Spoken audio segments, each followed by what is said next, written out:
Hey guys, നമുക്ക് നല്ല നാടൻ വീട്ടിലെ ഊണ് പരിചയപ്പെട്ടാലോ?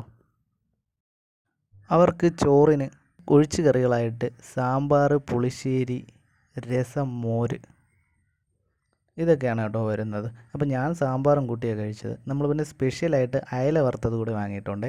പിന്നെ അവരുടെ ഒരു ചമ്മന്തി, തേങ്ങ വറുത്തരച്ച ചമ്മന്തിയും നമ്മുടെ വറുത്ത മുളകും. സൂപ്പറായിരുന്നു കേട്ടോ. എനിക്കിതിനെക്കാട്ടി എല്ലാം സ്പെഷ്യലായിട്ട് തോന്നിയതും ഒരു വെറൈറ്റി ടേസ്റ്റ് തോന്നിയത് നമ്മുടെ ഈ തോരനിലാണ് കേട്ടോ. ഒരു രക്ഷയില്ല, നല്ല സൂപ്പർ തോരനായിരുന്നു കേട്ടോ അത്. അതുപോലെ തന്നെ എനിക്ക് ഫേവറേറ്റായിട്ട് തോന്നിയത് തന്നെയാണ് അവരുടെ ആ ഒരു അവിയലെന്ന് പറയുന്നത്. അത്യാവശ്യം നല്ല രീതിയിൽ തന്നെ വെജിറ്റബിൾസൊക്കെ കട്ട് ചെയ്തിട്ട് ഒരു വെറൈറ്റി ഒരു ടേസ്റ്റായിരുന്നു.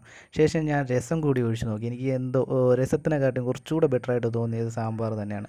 ശേഷം പരിപ്പ് കൂടെ കഴിച്ചു നോക്കി. പരിപ്പും അത്യാവശ്യം നല്ല രീതിയിൽ തന്നെ ടേസ്റ്റുള്ളൊരു സാധനമായിരുന്നു.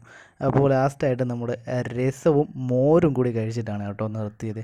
അപ്പോൾ നമ്മുടെ ലൊക്കേഷൻ വരുന്നത് വെട്ടുകാട് ചർച്ചിൽ നിന്ന് വേളി എക്കോ ടൂറിസ്റ്റിലേക്ക് പോകുന്ന വഴിക്ക് ലെഫ്റ്റ് സൈഡിലായിട്ട് വീട്ടിലെ ഊണ് എന്ന് പറയുന്നൊരു സ്പോട്ടാണ് കേട്ടോ.